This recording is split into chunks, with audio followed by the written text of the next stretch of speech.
down and boogie oogie, get down, boogie oogie oogie. See, I'm still like in my disco mode. Go John Travolta. All right, everybody, welcome to another amazing week of Case Files with Kat. And not Ashley. What? Who are the you? record stops. It's Sarah. Sarah. Live and in person. I know. It's been a really long time because y'all said I wasn't banned from the show, but I was clearly banned from the show. It just takes Ashley going out of town for me to get back here. So we just fair warning, if you start hearing horn honking behind commotion. So Sarah gets here and we start hearing the neighbors across the street honking a horn. Yes. And so she's looking out. She says, looks like he's cleaning his car. And then I was like, maybe he's really cleaning it, like really getting in it. And then I was like, if I didn't know any better, I would think there's someone under him. And Kat then comes to look. Kat is thinking it's the old man across the street, but nay, it was the young guys. It was the young guys fighting in their car. So we see limbs just there was someone under him, and they were like bodies hanging out of the car, limbs, and so. Yes. There's honking, more honking. The mom or the woman's at the door on the phone. So we run out and we're like, are you okay? At first I thought like they were trying to stop someone from taking the car because he was maybe reckless or there goes the honking again. Drunk. That's what I was thinking. Yes, someone's drunk trying to drive. Yes. Or angry or something. Anyways, the mom was not pleased. It was two teenage boys fighting over who's going to drive the car. And they are literally still fighting. They're still fighting. I believe it's been going on a solid 13 minutes minimum. And she did not cuss one time. No. She just calmly walked up to them and said, guys, you're being really embarrassing. Do you want the neighbors to call the cops? And so I'm thinking, oh, do you want me to call the cops? I'll call the cops. She said, don't call the cops. And here I am embarrassed. But I'm still shocked. I think we both cussed in that situation more than the mom with her two teenage sons fighting. I would have been like, get the F. I would have lost my mind. Get the fuck out of this car. No one's driving this goddamn car. Anywhere. Yeah. You guys are Tuesday afternoon. Like, I'm so surprised. I just can't. So, yeah. Calm as a cucumber, that lady. And they're still out there. She's a teacher. She teaches elementary school kids. Which you would think you would deal with it at school. If I don't know. I would have been at my wit's end. The older one, I think, is going to like seminary or some shit. Like they're all super religious. Wow. Like one of them's at another Bible college, and they're all. And this is how they act on a Tuesday in the evening. And I would have been like, get the fuck out of the car. I'd be like, that's my fucking car. Y'all get out of here. You just had the neighbors come over here in her bare feet. In her bare feet. I'm in my stockings. Not even my bare feet. I have stockings on today. Anyways, we were concerned. See something, say something. That's it. We were living. And guess what? When we see these fools on the fucking news next week, we're going to say, we knew something was up. We tried to stop it. We knew. See something, say something. So anyway, your loveliness is here because Ashley's out of town. Yes. It's the only way I can make it in here. She's still offended by my shocking statement. Shocking.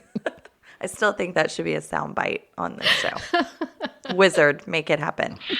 So anyway, we decided to trudge on in her absence. We're going to have a crazy couple of weeks in the coming months. Yeah, because never going to Alaska for one.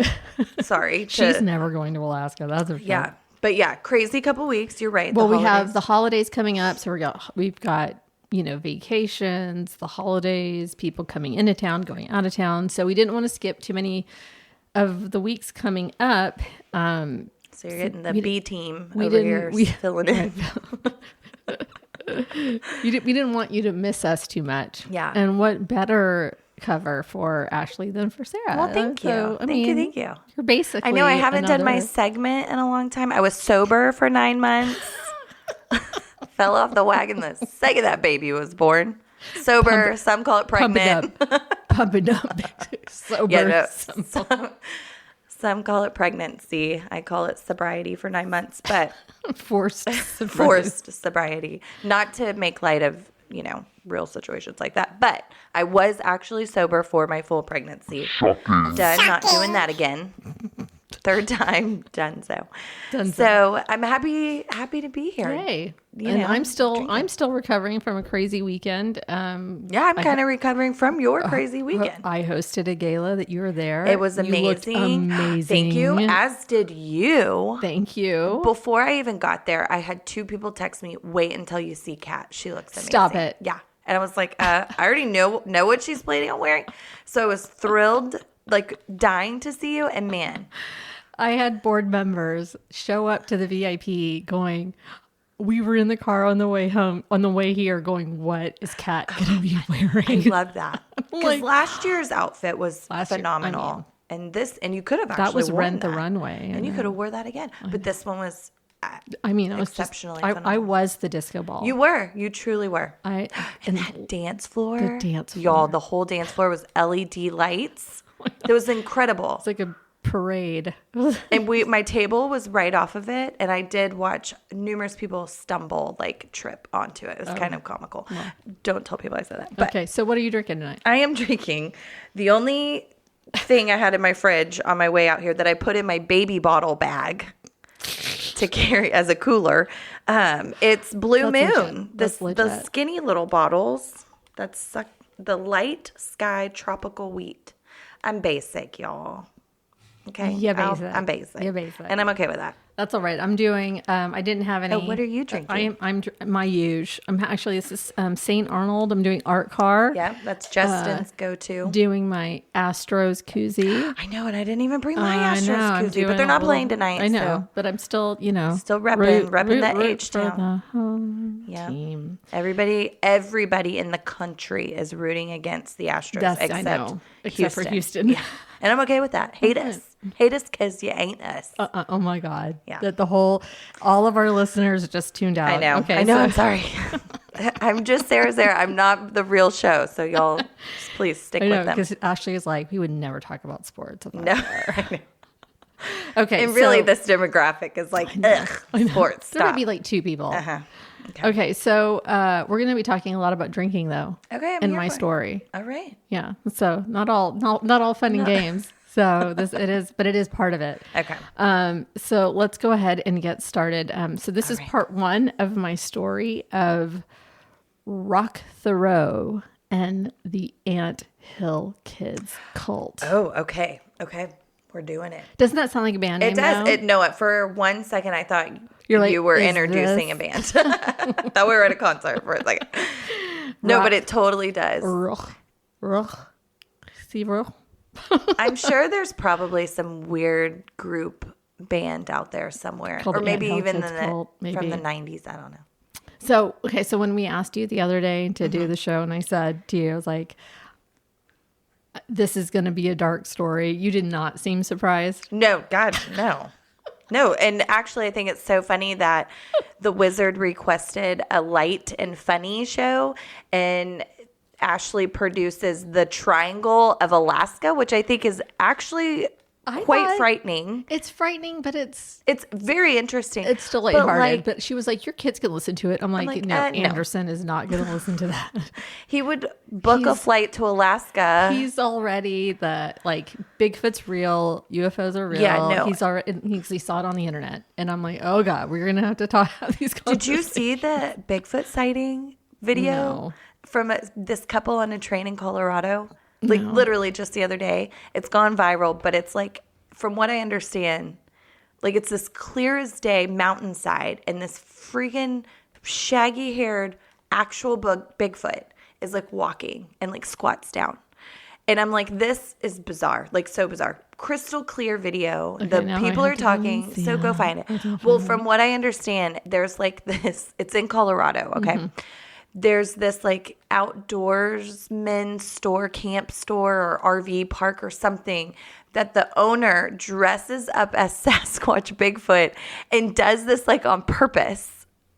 as like a gimmick for Bigfoot RVs or something that's down the road. Oh my God. So I'm like, that makes sense. And it's hysterical. Brilliant. As a marketing person myself. All these videos are going up. It's gone viral. So you should look it up. It's quite funny. Okay, go on. Bigfoot RVs. So if you show that to Anderson, he will book a flight to Denver to go fight. We're not going to do that. So it'll be like, see, it's not real. It's not real. See, that would be the RV park owner or whatever it is. Thing to show. Okay. I but when I was looking for a cult most people had not heard of, this is never heard of it. Never. And I thought, hippies in Canada, vegetarians, no smoking, something, sex, something, alcoholism, something, welfare. Oh, this sounds like pretty light. Didn't really. Yeah. Not that hardcore of a not cult. That, right? I just thought like hippies. Yeah. Right. No. The Anthill Kids? Anthill Kids cult. Which is because that's how they work. They work like a bunch of ants, a colony of ants. They worked hard.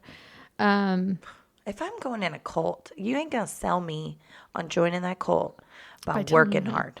No. So he named them later. Okay. Yeah. They were in it Unbeknownst already. to them, they were in it already. But yeah, so this wasn't fun. I couldn't have been more wrong. I thought it was going to be lighthearted. And now we're in a multi-part series. Escalated quickly. So tonight will not be quite the dark side. Okay. But don't worry, kids. Tune in. There's more. Wait, there's more. Okay, so let me tell you my sources first for the series on Roch Thériault and the Anthill Kids. Okay. First, I have to credit to the guys at Last Podcast on the Left. Mm-hmm. I know that they're going through some shit right now. I do not support Ben Kissel and his shenanigans. Oh, see, I am pretty loyal to just you guys. I know. And like, all you know is you hear me say their names all along. And I mean, I've heard of like some stuff, but they're going. I'll Google that later. What did he do? There's some yucky things. Yucky things. Anyway, but I do have to give them credit where credit is due. So Marcus and Henry do a great job of explaining this story. And that is that book. This is the book, but they do a 3-part, 6.5 hour. Holy cannoli! Mine is not going to be that long. So theirs is very, very. I got to pick up my kids. No, I'm just kidding. It's a 6.5 hour. It's amazing. They really do a great job, but. But we don't support old boy who's being nasty. We don't. But they're going to continue on. They have a third guest host right now. And hey, Sarah. She's a great guest host if you need her. Okay. And my other source is this book. Okay. And so this was their main source. But they help break it down for me a little bit because they also do like a lot more deep dive in like the history and stuff.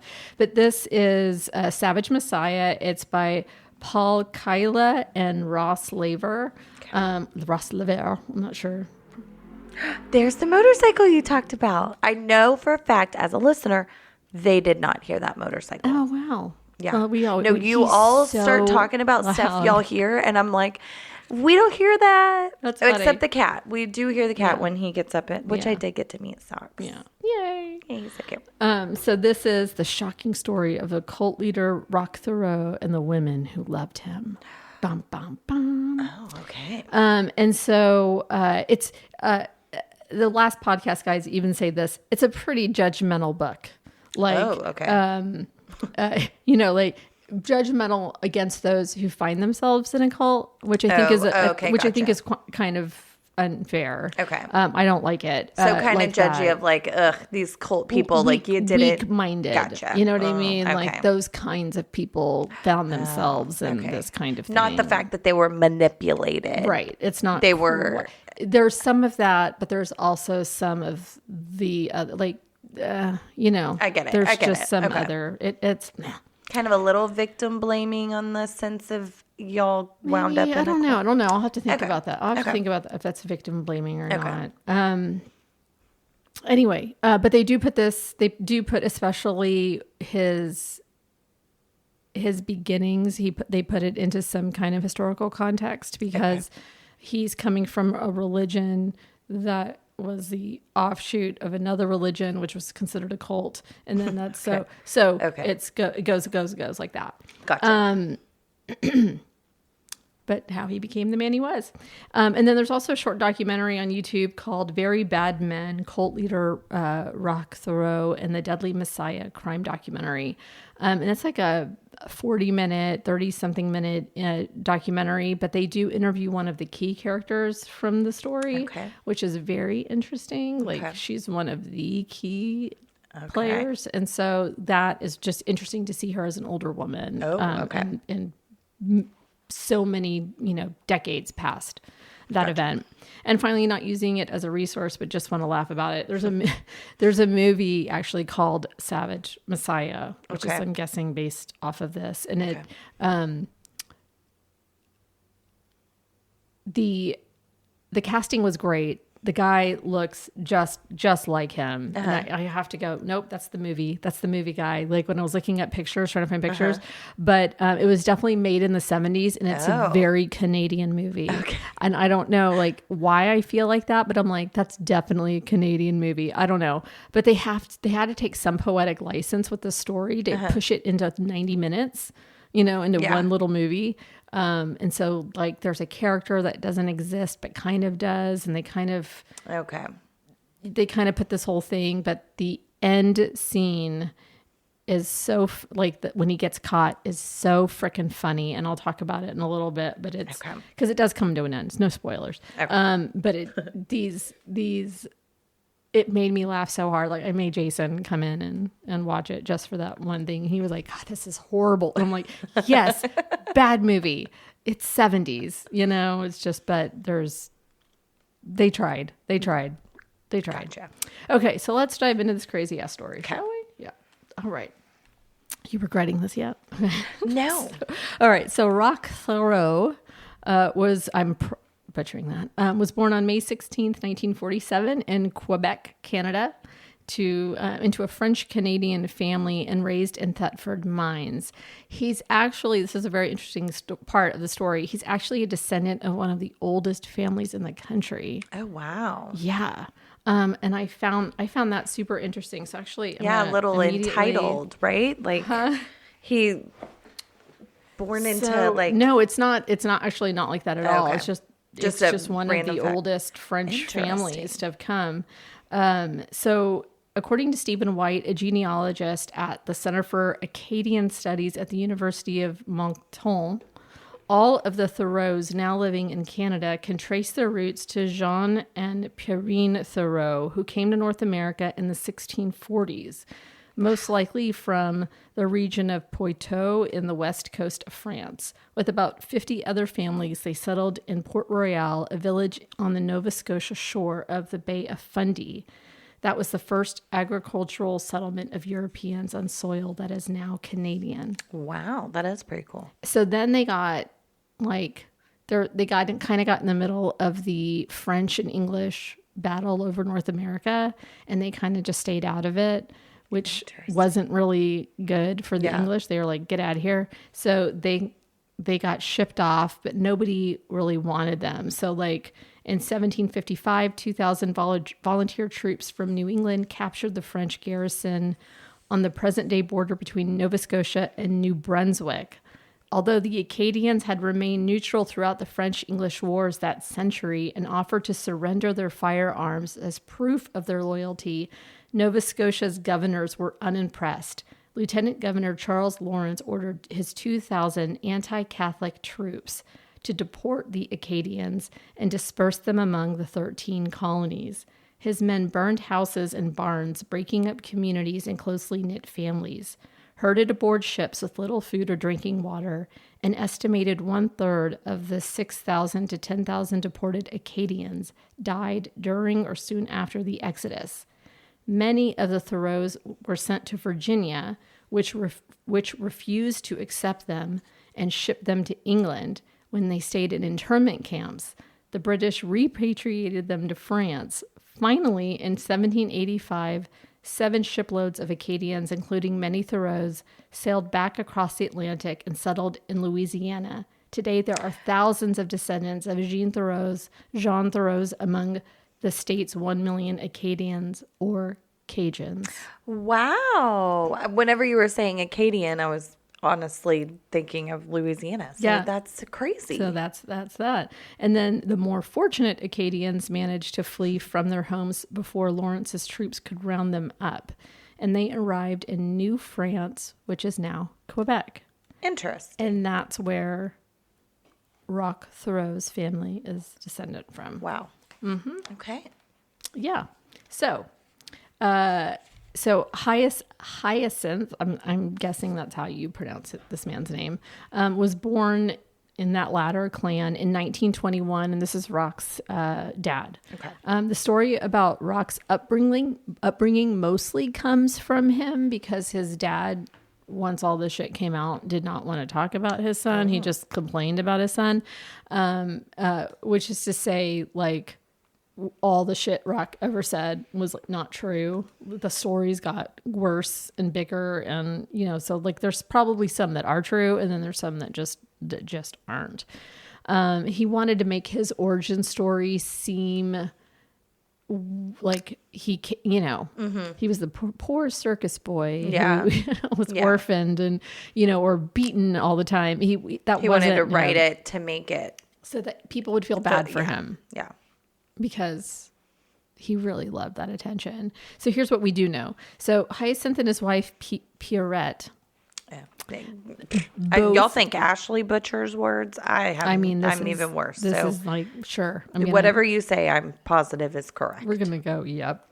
I just lost my place. I don't know why. Sorry. Okay, so both of them were both just devout Catholics, and they had a family of 7. They knew that they wanted a big family, so they just started having kids. They're Catholic too. Every sperm is sacred. So Roch was the second born, and when Roch was 6, the family moved to the asbestos mining town called Thetford Mines. Okay. And so that's where he grew up. So, sidebar, there is a really cool short documentary called Once the Dust Has Settled about a town in Canada called Asbestos, because that was a whole industry. Yeah. And that mine was actually closed down in 2012. So that was so that was just like a huge industry that just stopped. Yeah. Crazy. God, I for some reason thought before 2012. Uh-huh. But interesting. It is really interesting. So anyway, Hyacinth and Pierrette, were super Catholics who lived in this simple little bungalow that Hyacinth built for them in the cheaper part of town. They were close to an airport. They were on Airport Road. Okay. And so nobody wanted that land because of airport. Because of the noise. And they had a little farm with animals, and they had their 7 kids, and everybody helped with working on the farm, and they all went to like a 4-room schoolhouse, that went up to 7th grade, and then you stopped, and then they stopped, because they kind of just they could have gone into high school, but not very many of them did. So if he wasn't doing his chores, Roch would be reading, and that was really different for his family. Okay. No one in his family was really like that. He was very bright. He was different from his dad. His dad was like the local handyman for folks in town, doing odd jobs everywhere. He wasn't a reader, and he certainly didn't like encourage being curious, right? So Roch doing all of this reading and wanting to learn about things was just like, why do you need books? Yeah. Quit asking me questions I don't know, more or less. Like, they're not going to think about bigger problems in life or existence in general. Like that just wasn't his thing. So he was just a worker who was really a devout Catholic, very conservative in his way of thinking, very strict. There were no shenanigans in his house. No shenanigans, right? But he was a bit of a fanatic. He belonged to a quasi-fascist group called the Beret Blancs, or the White Berets.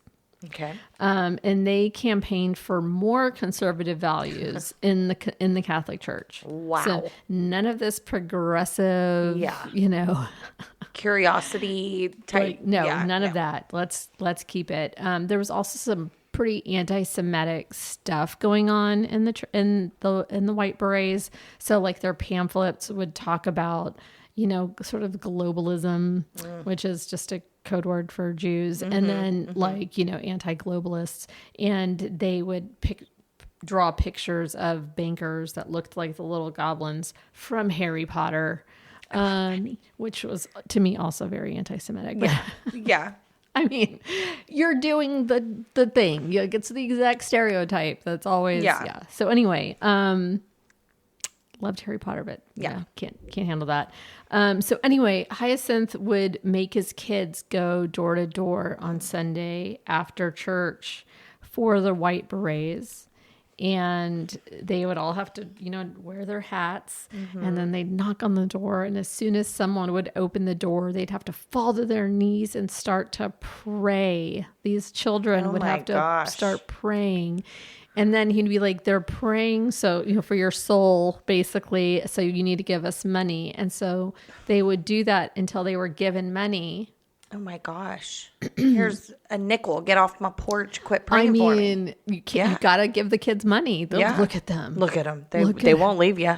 They won't leave your porch. Till you pay.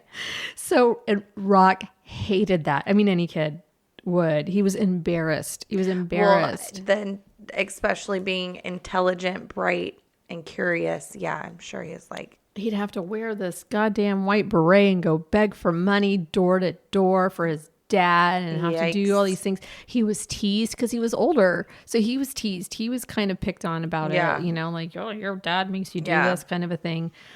He'd hear people talk about his family and stuff. So he started to truly resent his dad, but also the Catholic Church in particular. And he'd be like, why do they need all this money for their ornate churches, for their statues, for this and that and the other? They make you feel bad. You're even human. Yeah. Right. Guilt for just being for human. Being existing. Hey, listen, recovering Catholic, the guilt is real. I'm not Catholic, but I do know of the Catholic guilt. It is the feeling that you're just going to hell because you're a sinner all the time. I know that. So he would get so angry. Like it would actually he would have a visceral reaction to seeing statues of the Virgin Mary or of saints or whatever. Like it would make him so angry. So it made him like anti-Catholic, not just recovering. Right. He was just no. But the pain didn't end there with the begging for money. So Hyacinth would even play this game with his kids he called Bones, where at the dinner table, they would all have their heavy boots on and they would kick each other in the shins until one of them gave in. Oh my, what? Like, what kind of shit is that? What kind of shit is that? What kind of shit is that? I can't understand. Like, as a parent. Just kick it. I mean, they must have There are had people calluses. I do want to kick. Do not get me wrong. I can't imagine being kicked one time. But like, I couldn't imagine wanting to kick my children. I mean, or having your children kick each other. Yeah. And then seeing them in pain and like, or fighting off joy. Pain. Yeah. And finding joy from that. How icky. Yeah, that's icky. So there's your sign. There's your sign. Sure. Sure. Okay. Look, now Hyacinth would say later that he raised 7 kids and only one of them turned out to be like Roch. Sorry. Now, if there were 2 of them. Yeah. Shame on me like one time, or shame on however that thing goes. One time accident. Second time, shame on me. Right. But like, all right. I'll take the blame. I'll take the blame. But 1 out of 7, the odds are not too bad. That's shitty thinking and parenting. But I mean, look at Israel Keys. There was only one. He had 10 siblings. There's only 1. Yeah. Out of 10. I mean, I guess. So I think I need to have a few more kids so I can justify, I'm fucked. All right. Yeah. Anyway. Horrible mindset. But really the kids didn't seem to have they weren't terrified of their dad either, because boyfriends of a boyfriend of one of the girls who was 15 at the time, she would be like at his house, and she would be an hour late, and she'd be like, oh, well, just get me home whenever you can get me home. And it was never like, my dad is going to kill me. Yeah. It was never like that. He was like, oh, she's just probably going to get grounded or whatever. Well, yeah, no, it sounds like he didn't care about his kids. But they did. Like, they were home. They were there all the time. And it wasn't, they were just sort of like, oh, I'm going to get in trouble, but I'm not going to get the shit beaten out like, he's not, me. yeah. I know what you mean. Yeah. Like, there's a healthy level of fear. Yeah. Like, we can look at our kids and our Give kids the look. Right. Yes. And they are scared. We have never not that hit mom them. Across the street, but not that mom. That mom.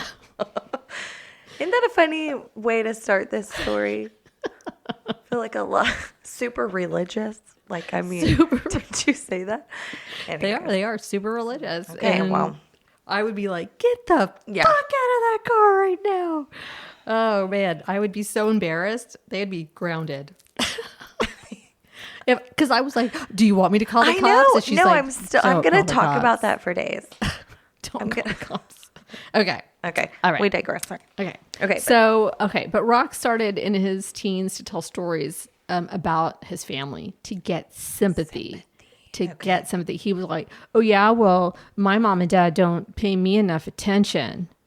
Oh yeah, well, my younger brother, he throws fits and he gets food before everybody else because he bangs his hands on the table and he gets more attention than I do. Like, wah. Party. Yeah, I mean, wah.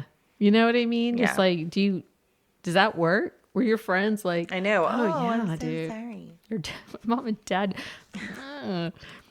He ended up writing an autobiography. It's like 173 pages. It's in French. I don't speak French.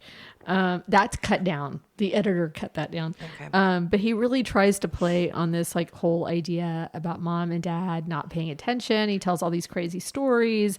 My dad was totally abusive. The only comfort I had was with nature. And when they moved out into the country, his mom would tell him that the forest was the forbidden zone. So he had this very like, I became one with nature.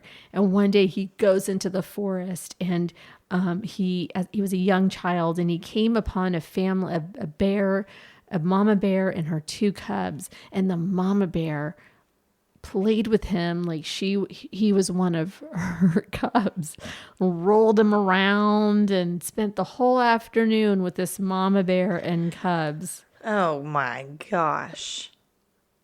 If you see a picture of him too, he's like this hairy little dude. I don't know if you can see if I can. She mistaken me for one of her own. I know. Oh my gosh. He's got this big old beard, like he's all just big old beard. He kind of looks like Charles Manson. But bigger. But bigger. Okay. Mm-hmm. Yeah, no, he was a little Charles. He's got better eyes. Better eyes. He also said he was he was paralyzed at the age of 6 for 2 years and could hardly walk until he was like 12. I don't know. He began to teach himself about natural healing and herbs and medicine. And even though he only had a 7th grade education, he would say that he was really good at all these. He was a natural healer. He was an expert. And did anybody in his family like back up any of that? No. So although he finished 1st or 2nd in his class, he was really, really smart. He did not continue at school. At 14, he dropped out and began to do odd jobs around town, just like his daddy. Isn't that shocking? My son is in 6th grade. I can't fathom. What? I can't fathom. That's crazy. I know, isn't that crazy? Yeah. I can't fathom him like next year. Like he's like, saying, Mom, will you make my water bottle? Mom, will you make me mac and cheese? Like, he's started making his own ramen. Did you brush your teeth? Yeah. God, yes. So, like, to say, okay, next year, that's it. Get a job. He would, I can't even. So, he was a confident, very bright. He was good looking. I mean, in Canada, he was some hot shit. Yeah. Right? Sounds like it. He had this piercing blue eyes. He had this nice beard going on. He was very charming, very witty.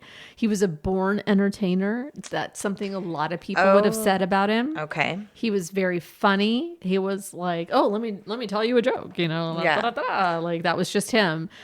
He could walk into a room and make friends with everybody. So he was just like, that was him. Okay. Right? Natural born cult leader. He would have people laughing. He'd make friends with people. He could like that door-to-door shit comes in handy later. Yeah. He wrote, quote, I always believed I was different, not your average Joe.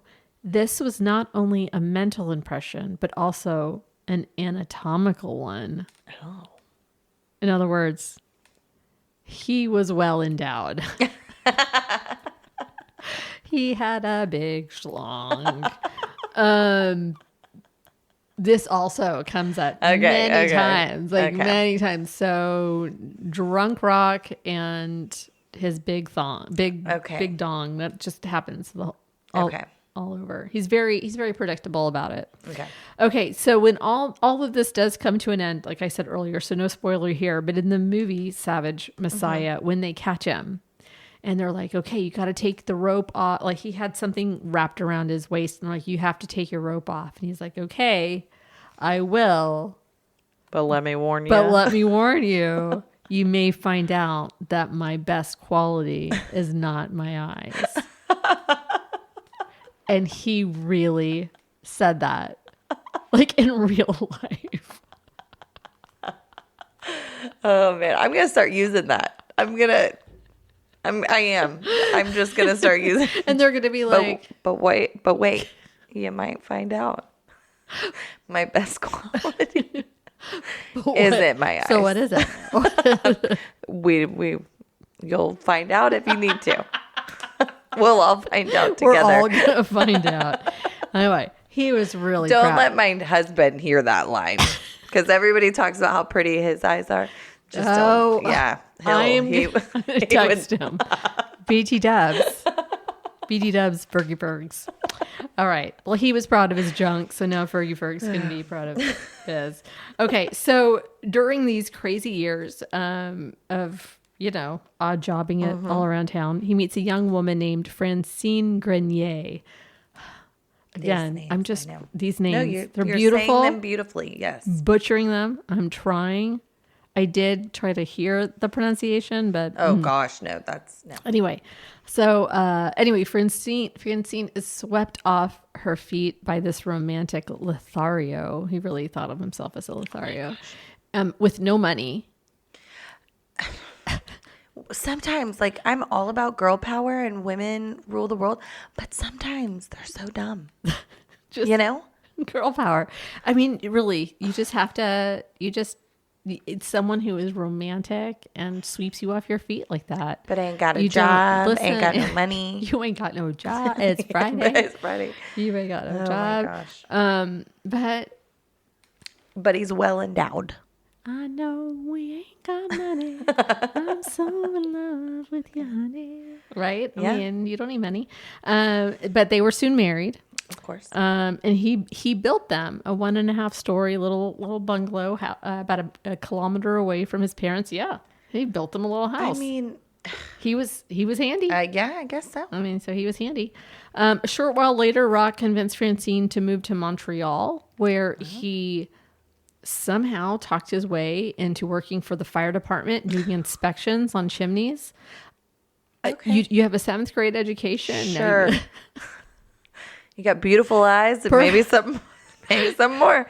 Go on and be our lead inspector. Do you think he whipped it out during the interview? But let me show you. Let me just show you why I'm qualified for this job. Let me just hold on. Got to think of something real quick. Okay. Let me stand up here. Oh God. Do you think it was his personality got him his gig? All right. So he gets this job. She soon gets pregnant. But on January 10th, 1969, they had Roch Jr. But she was pregnant right after that with baby number 2. But before the second baby was born, Roch got really, really sick. He had these ulcers. The doctors had to remove a portion of his stomach to deal with it. Yeah.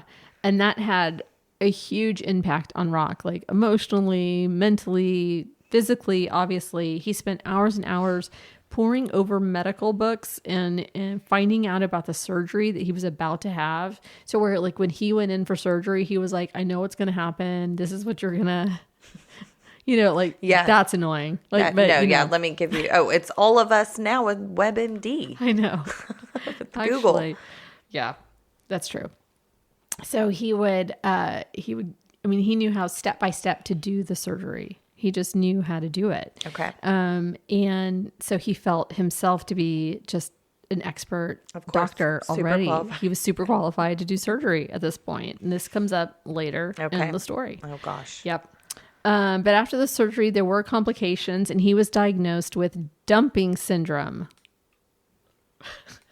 I probably could have spit out my beer just now as you said that. As I was taking a sip. Dumping syndrome is really... I was going to say shitty, but it's... I was going to say, I want to know? A little too on the nose.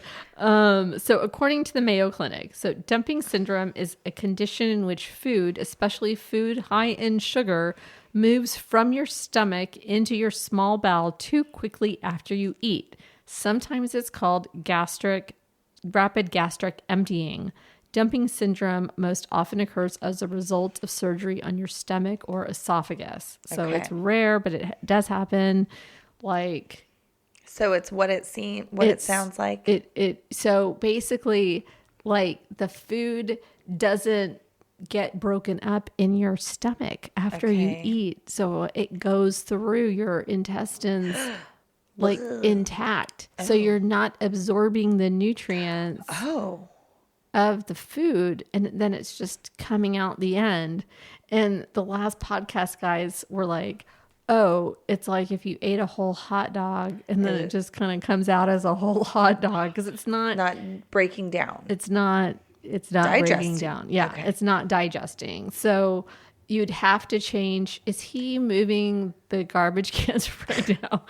So somebody is doing. You'd have to not eat foods high in sugar. Okay. Smaller meals. So your body can process it. So your body can process it. Okay. There are things that you can do, but there's no cure for it. Okay. Kind of like IBS, I guess. Okay. So the stomach doesn't have time to knead up your food. And that was like, that's how it was described in this. Like there's no breaking it down. And then it just, you get nothing from it. So all of that food is. Yeah. And then I'm sure your health is terribly 100%. affected by it. So he's having to take not only just like the antacids and stuff like that, but the painkillers and not like heavy duty painkillers, but just, there's some pain involved and it's just, so he is complaining a lot. He's drinking a lot. This is a time when he really felt like his problems were so much worse than everybody else's that you needed to pay attention to me. Like nobody's problems are worse than mine. Look at all this I'm going through. And so poor Francine was like, I'm a new mom to two. Yeah, get your shit together, brother. We're barely married for 2 years now. I have a newborn. I've got a younger baby over here. We've got no money, and you're over here just whining away, and you're no help. So she was having a really, really, really tough time. Roch would tell people all the time about the surgery and would say that his insides were now made of plastic. Okay, so Roch quit his job at the fire department post-surgery. Okay. He stops taking his medicine. Eventually he does. Okay. Maybe not right at this time, but eventually he does. And he moved his family back home to Thetford Mines. And so to bring in money, Roch began to carve little tchotchkes out of wood and stuff. But his number one seller was his wooden mugs that he would take into taverns and sell for $10. And that was bringing in enough money for a while. His behavior started to change, though, and Francine was the first to see it. So post-surgery, pre-surgery, I would say, he was very adamant that she be very modestly dressed. Oh, okay. Longer skirts, for example, shirts that weren't cut. Post-surgery, he went to demanding that she wear mini skirts, and he talked about sex incessantly. Okay. So there's been a turn. There has been a turn. So you can see, like, mentally, there's been a whole bunch of change. There's so much. There's just lots of switching. Yes. At one point, he even asked his in-laws if he could start a nudist colony on their property. Hey, ma, hey pa of my wife. What do you think about What do you think about doing a? How does that even come up? So I was thinking, why not do a little group out here? Clothing optional. What do y'all think about that? One of the cousins was like, maybe he was ahead of his time, but we. You know what? This would be a great area to have a whole bunch of our friends over and nothing. You look great, by the way. Can I say, love this outfit. Yeah. But do we know? Go ahead and take that off. Just got a great yard for that. I don't even. Is that over Sunday supper? Like, how do you bring that up? How much did you have to drink in order for that conversation to happen? You know what I mean? No kidding. He's just, you know what? I am so charming. I'm just going to throw this out. And he's such a good salesman. I'm surprised it didn't work. I know. So by the early 1970s, he started to get into local politics. This is, like 72 or so. His confidence was growing. You don't really understand how this is happening. His ability to convince people he was qualified to do things was growing. And he gets onto the city council based on like one little ordinance that everybody was really talking a lot about. So he went and he memorized it and he became that guy. Gotcha. Oh yeah, you want to talk about the bylaws? Let's talk about just could quote things. He sounds like my HOA president. Yeah, I have the worst. If anybody really wants everybody's complaining about this one too. Okay, so just one of those guys. So he kind of reminds me of like Moira Rose from Schitt's Creek when she gets onto the city council and she's like, of course we can fix it. It just takes a little bit of elbow grease, right? And like, we can't have our mothers waiting in line, And so, of course, everyone's like, we can't do that, Roch. We don't have the money for that. And he's like, we need more playgrounds and we need to fix these roads and we should be updating these historic houses and all great ideas. But where's the money? Yeah, how are we going to do that? Where's the money? What are we going to do? Like your class president in junior high saying, I'll get vending machines, no Fridays. Like, you can't do that. But sounds great. I know. And then they vote for you. We all vote. But maybe he can make it happen. I know. It's possible. If you work with the PTA, you can.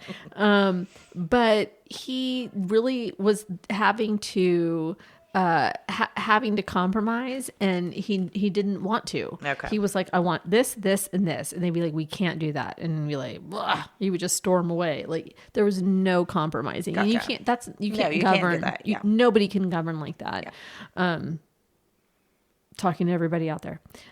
You cannot govern without compromise. And so he was the idea guy and he wasn't the numbers guy. Gotcha. So he didn't understand that you had to have both. So he was the yellow to everyone else's blues and reds.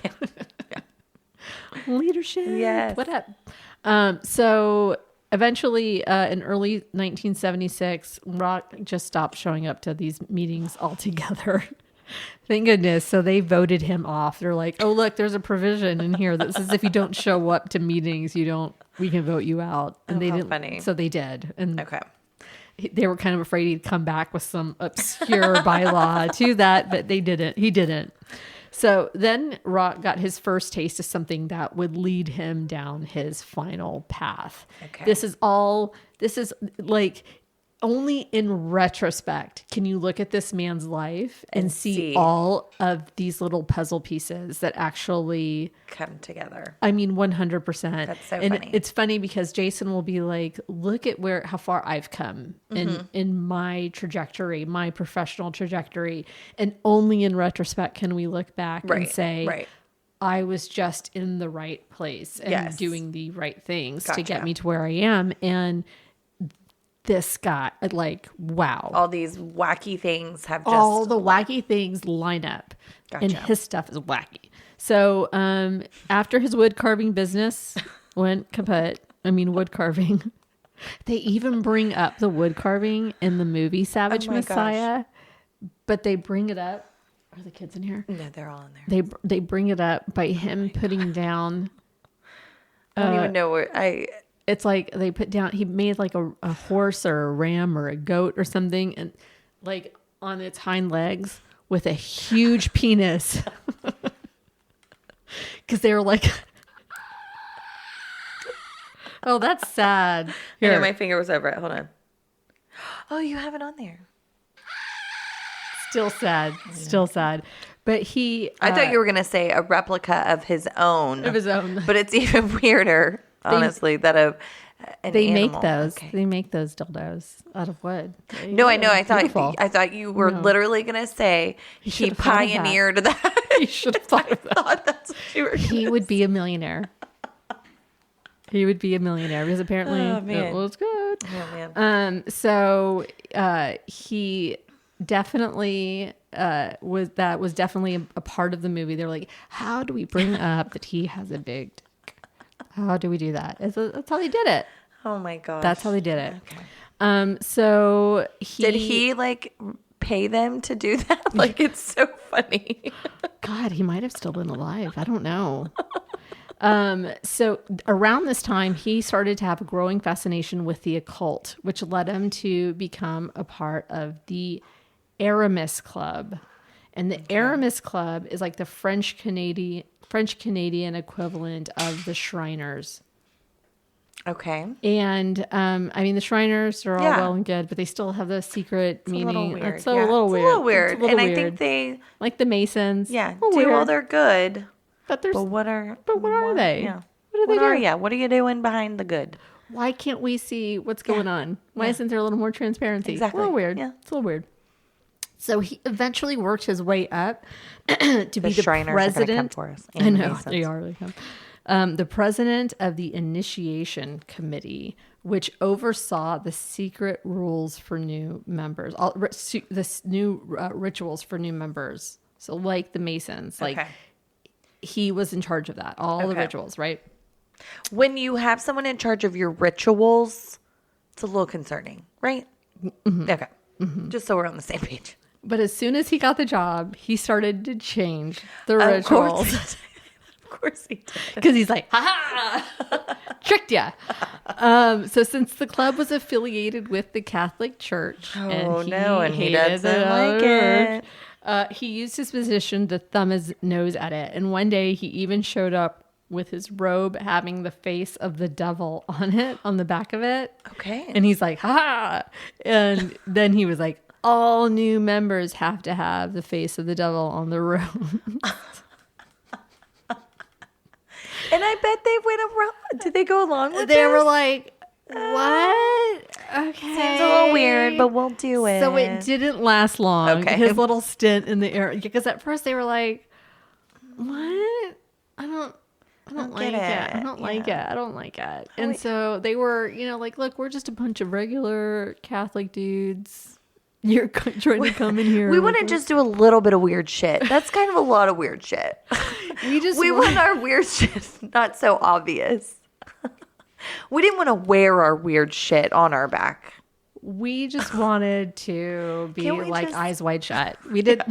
Can we just do the old fashioned rituals? We don't want to do this weird ritual sex and masks kind of thing. Okay. So that ends. So in the winter of 1976, Roch met Giselle Tremblay. He's still married. Okay. At a local tavern in Quebec City. He was schlepping his mugs. Still schlepping those mugs.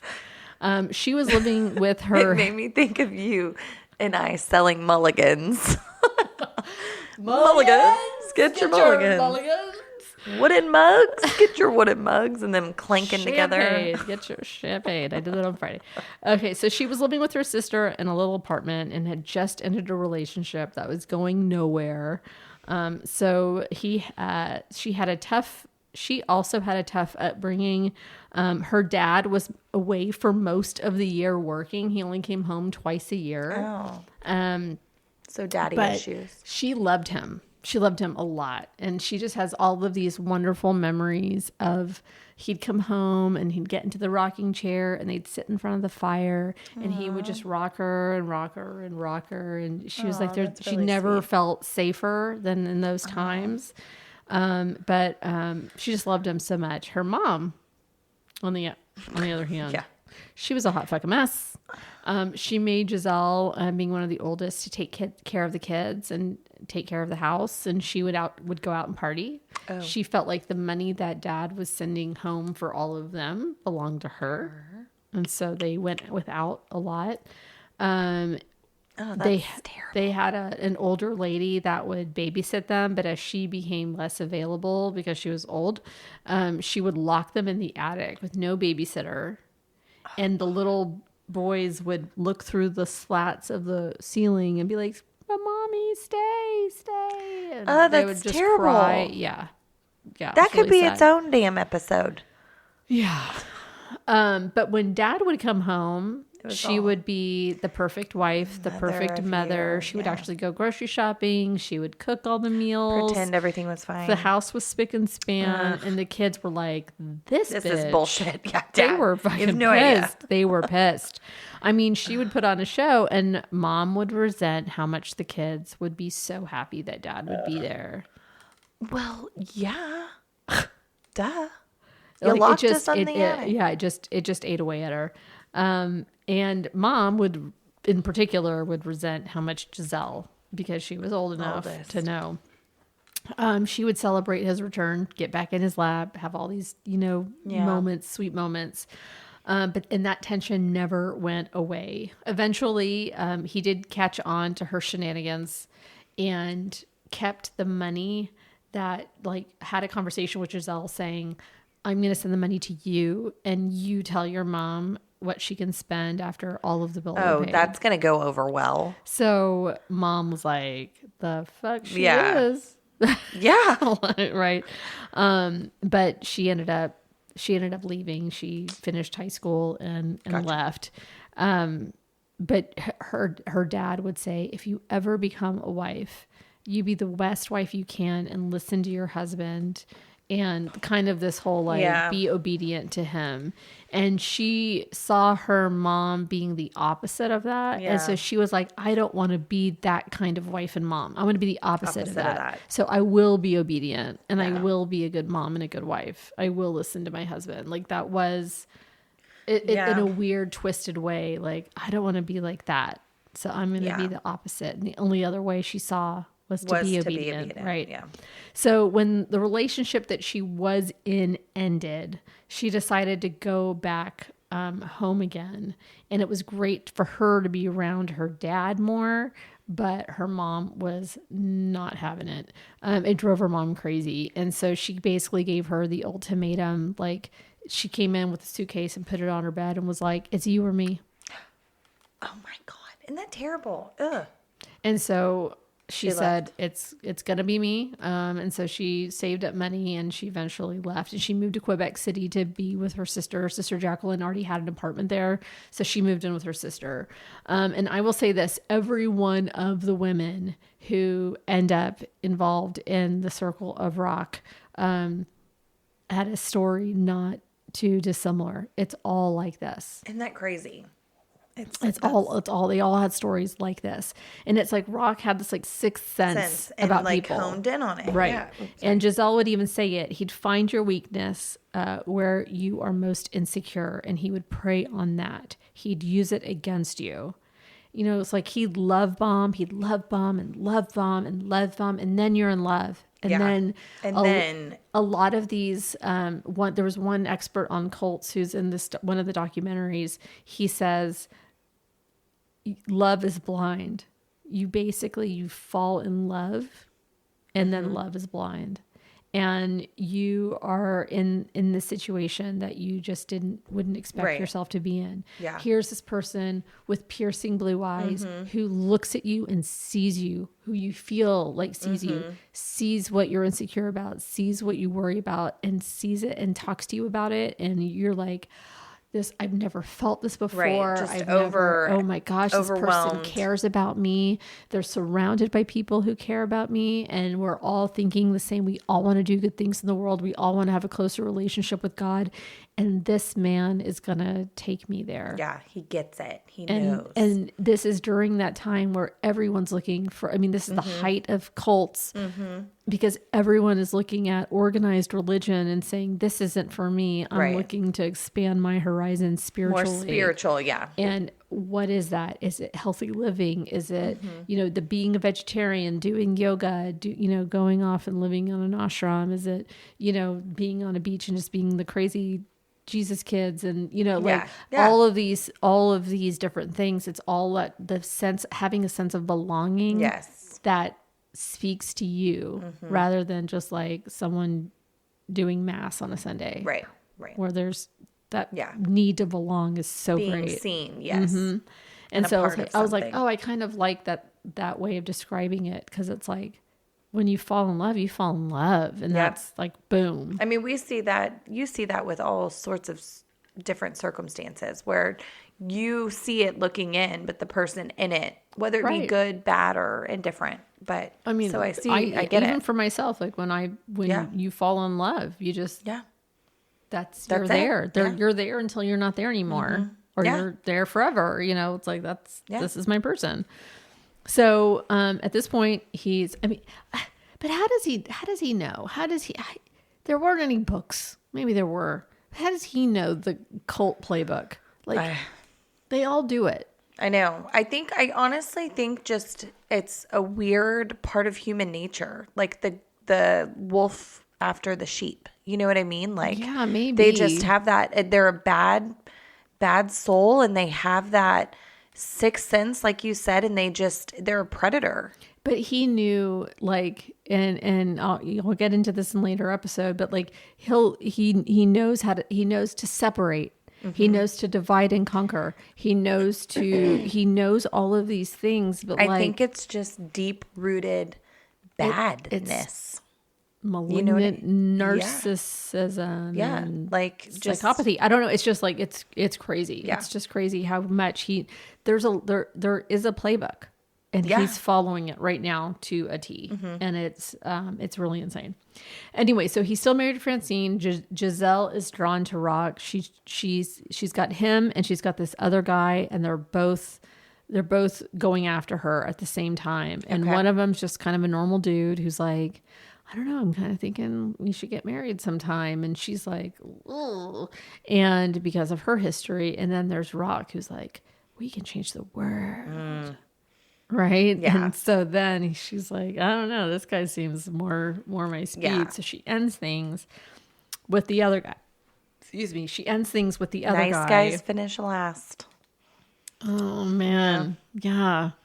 God. So, but she, she was interested enough to give him her phone number. Then she was interested enough to let him come over to her house. Then she was interested enough to let him sleep over at her house. Then, it's just like, it just kind of kept going. And she was like, let's see where this goes. Let's see where this goes. And he could talk for hours and be mesmerizing and so fun. And then, so finally she's like, listen, are you married? Because I don't want any trouble. And then he breaks down. And he starts crying. He starts sobbing. Blah, blah, blah. Yes, he was. And nobody is taking care of me. And I have cancer. And my wife, Francine, is out sleeping with all the men all over town. And does that not hit Giselle over the head? Because I'm sure she thinks of her mother. And all of it. Yep. And also ignoring the fact that he met her at a bar, at a tavern, without his wife. Schlepping the mugs. 2 hours away from home. So he is like, And then here he is driving 2 hours to see her. So, okay, just love is blind. Like you're not looking at the whole story anymore. You're just hearing the words that are coming out of his mouth, and you're just. And of course, he's saying exactly just like every man who cheats, like says, the story the girl wants to hear. Manipulating. Yep. She doesn't care about me. I'm sick. She's not there to take care of me. And so he knows exactly how she's going to react. And she reacts exactly the way he thinks. She quits her job. Oh my God. See, again, with the girls. He quits her job. She quits her job and goes on the road. And he ends up leaving Francine and... Did Francine a favor. I mean, really. Yeah. So I'm just like, so they go on they take his wood carving business on the road, and he would overdrink, yes, but then he would also be a lot of fun, and they would meet everybody around town, and it was all still just a fever dream. It was all still super fun. Forget about the puking in the tent, all of those things, all reckless. And then he eventually convinces her to move to Thetford Mines. And at first it was all a honeymoon. He keeps... Why does he want to go back? Like, why would you go back there? The kids are there. I guess. His kids are there. He has 2 cares sons. about them? I don't know. No. I mean, no, yeah, that's what... And then at first they're like, on a honeymoon, young lovers and all, hot and heavy and all of that. But then he starts getting into religion again. And he started to read the Bible a lot. And then those long night conversations started to turn into just about religion and the Bible. And he would want to talk about different passages. And then he'd point out the passages in the Bible where it said that women should be obeying their man. He'd say, "See, Giselle, that's good. I want you to think about that a little bit." But contrary to him saying, of course it is. But she also had that mindset at some point. You know what I mean? Sure. Like he hones in on that. Because I'm sure she mentioned that in a conversation or two. Yeah, I'm sure. And finds that opening to say it. But she's kind of also like... Yeah, because... So... Women. Because we want it both. Let's be honest. We want to... Tell me what to do, but don't tell me what to do. Exactly. I was having this whole sidebar. I was having this whole conversation about the love at first sight, or that marriage at first sight, or the reality show. Yeah. Because seriously, what is the questionnaire? And because I was like, listen, we think we want something. Exactly. I want somebody who's like this, something's like this. Yeah, they always say on paper it's perfect. But no. Because that's not what you really want. No. You don't want someone who's exactly like you. So right. What do you really want? And I want to know what the questionnaire is. Same. Because they could be cute, but no. And I think not for you. Yes.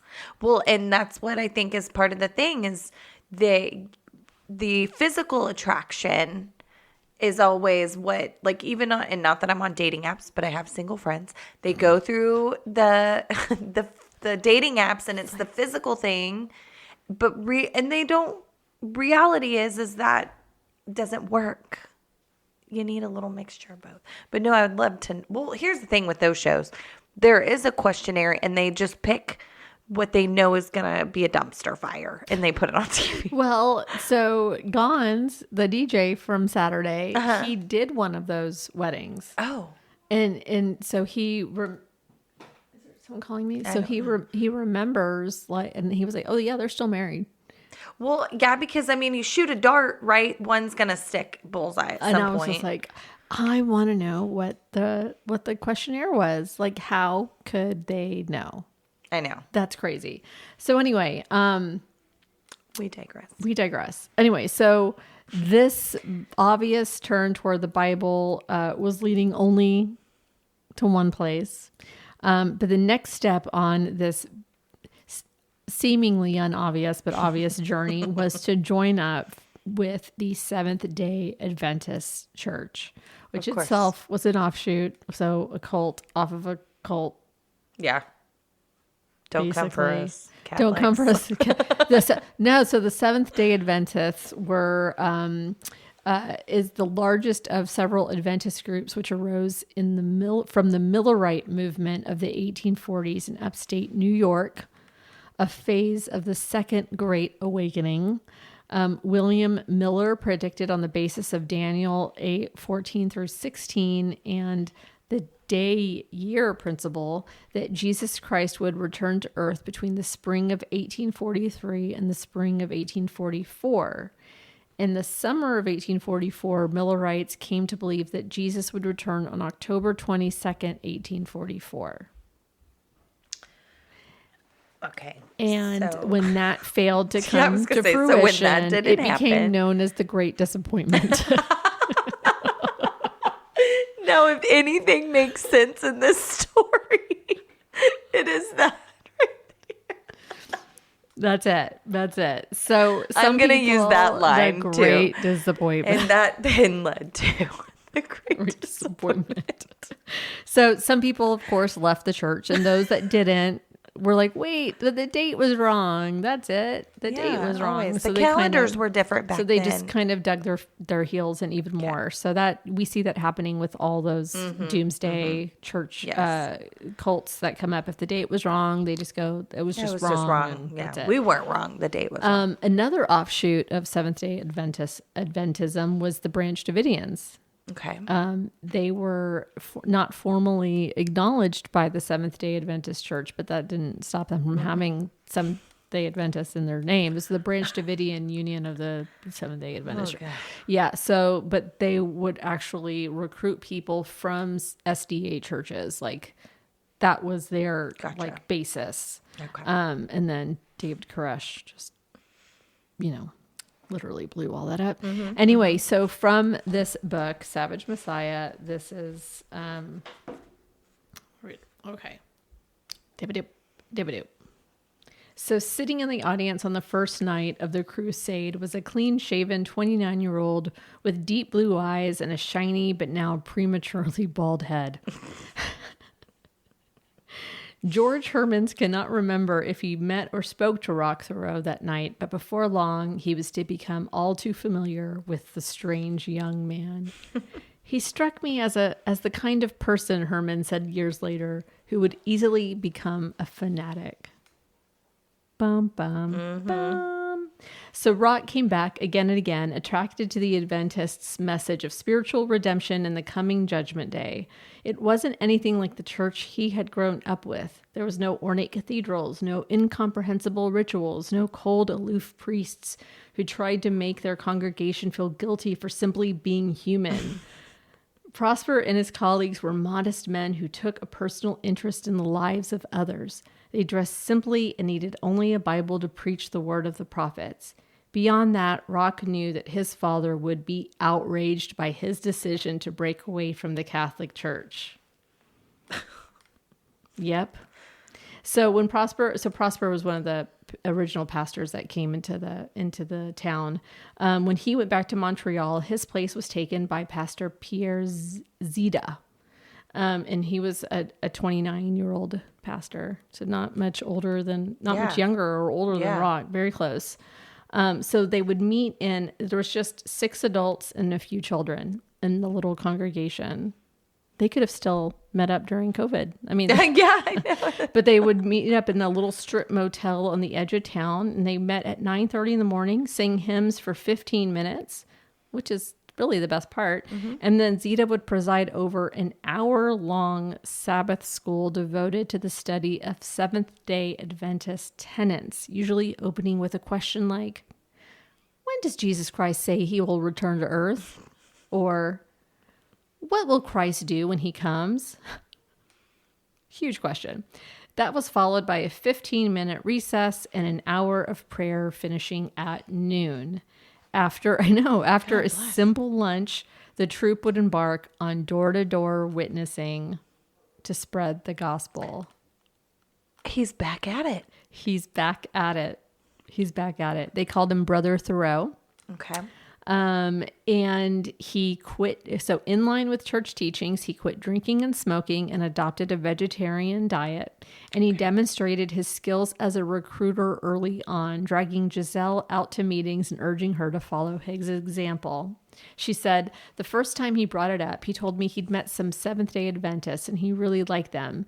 They had good spirits and it was a very natural religion, Giselle recalled.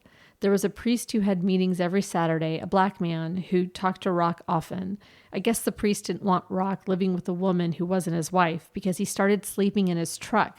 We were still having sex, but he wanted to look very spiritual, so he made a nice bed in the back of his truck. And Roch looked so religious, you know. In truth, Roch had little interest in Christ's life, his resurrection, and other parts of the New Testament. But he seemed almost to have a morbid fascination with the idea of the second coming and the division of the human race into the damned and the blessed. The apocalypse would cleanse the earth of the unbelievers, people like his father, his estranged wife, all of those narrow-minded zealots in white berets. Roch also seemed to enjoy having a captive, sympathetic audience for his self-serving stories. Interesting. And so then Zita becomes his buddy. Of course. And Zita says he wanted him to become a Seventh-day Adventist literature evangelist, which are the people who go around selling the books. Okay. So his skills were apparent. Mm-hmm. And he became, within weeks, the number one literature evangelist in the region. So they're like, man, this guy's awesome. He's number one. Yeah. All that shit talking about going door to door. And he was like, bomb. He was the bomb at it. Then he started to teach. They're like, you know what? We're doing this other thing. And he's teaching people how to stop smoking. He also stopped smoking. So who better to teach, right? Yeah. So it's a 5-day course, one-on-one. And you're given a diet of basically broth and like juice and vitamins. And you get both vitamin B and C. And you do that to quit smoking. It's already hell to quit smoking. And you're going to take away food? Take away food. Oh, that sounds terrible. I mean... So on last podcast, they're like, Marcus, you dummy. Haven't you tried broth? You've been trying to quit for 8 years. Anyway, so to make more money than just having one-on-one time with Roch doing this, he decided, like, why not do seminars and invite a bunch of people in to do it? So he started inviting people who were buying his books. And then he was a star. They're like, what a great idea. You're so inventive. That's innovative. Awesome. They applauded his efforts. They had no idea that they were basically helping him start his cult right in front of them. Yeah. No idea. But not at first. Roch was going to have to meet some of the most important people in this story. And in the early summer of 1977, some young Catholic kids looking for something more from a church came into his life. Pastor Zita was slowly introducing them to the teachings of SDA when he thought to bring Roch with him to one of their meetings and introduce him as their religious mentor. They sat for hours listening to Roch talk about the book of Revelations and good and evil and making life on earth mean something while we're here. And these 4 young folks were Jacques Visset, who was in his early 20s, Solange Boyard, 21, Chantal Labrie, who was 19, and Francine Laflamme, who was 18. They heard him say that they could help do God's work and be a part of something special. And Pastor Zita thought for sure they would be baptized soon and convert to SDA. But that's not quite what happened. Yes, they left the Catholic Church, but not to become Seventh-day Adventists. And as soon as the church figured out that the monies he was getting from his successful smoking program was not going back to the church, they voted him out of Seventh-day Adventism. But it was too late for those who had fell under Roch's command. And that's where we'll leave it for tonight. I knew you were going to be like, to be continued. I know I said it was going to be dark. This was not the dark one. It's going to get dark, I promise. So hang on to your hats for next time, because it's going to get really... I don't know if you want to hold on to your hats for next time. Like, should I be promoting that it gets dark? Because it gets fucking dark. It gets crazy. Disclaimer, I guess. Lots of disclaimers. There's just all of the disclaimers in the next episode. Just all of them. I'm very intrigued. No animals are hurt. Okay, so Ashley will be good. But all other things. All the other things. Just we're going to have all the other things. Oh. But I will be putting all of the resources for even the second episode in this episode. So if anyone wants to do some early reading or listening or watching or any of that, it's going to all be in there. But yikes. You regret it yet? No. I mean, I'd rather be there, seeing it about to unfold than seeing it unfold. It's going to get I'll be happy to listen to it in my car. And, no, you're here. Well, no. I mean the dark part. Unless I'm back for... You're back next week. I am. Yeah, that's right. I forgot she's gone 2 weeks. Well, shit. I'll try then I will not do any... I will not look into anything. Okay. Don't. Yeah, no. No, don't. You'll get my raw reactions. Because it gets crazy. It gets crazy. But anyway, so thanks for being here. I'm so happy to be here. Sorry for the craziness. No, it's been, I know, I kind of feel bad for Jason and his editing he's going to have to do, which really wasn't my fault. Normally, I feel like I caused some editing issues. This time I didn't. It was him. Yeah, it was all his fault. I'm curious to see in the next few weeks and years how these people across the street unfold, because I feel like there's something there. Oh man, they've been so nice. They do their lawn every week. They're so good. They're so good about neighbors. It's always those ones, you know. You always hear the news interviewing the neighbor. I would have never guessed. And it's not the people with the crazy clowns in our yard. And I cannot wait to tell my Ashley that when I pulled up today, it's nothing but clowns. She's terrified of clowns. Clowns. Yes. I hate clowns. And your doormat. Freaky. Yeah, the doormat. It's the worst. Just clowns everywhere. It looks like it in the grate of the... Yeah, so if you look down... it looks just like... Pennywise. Pennywise looking up at you from the gutter. It is. It's scary. Yeah. With the SS and I get to walk out through there just now. Thank you. It's dark now. All right, everybody. We'll see you next week. Until then, don't join a cult. Nope, don't do it. Try not to. All right, we'll see you then. Bye.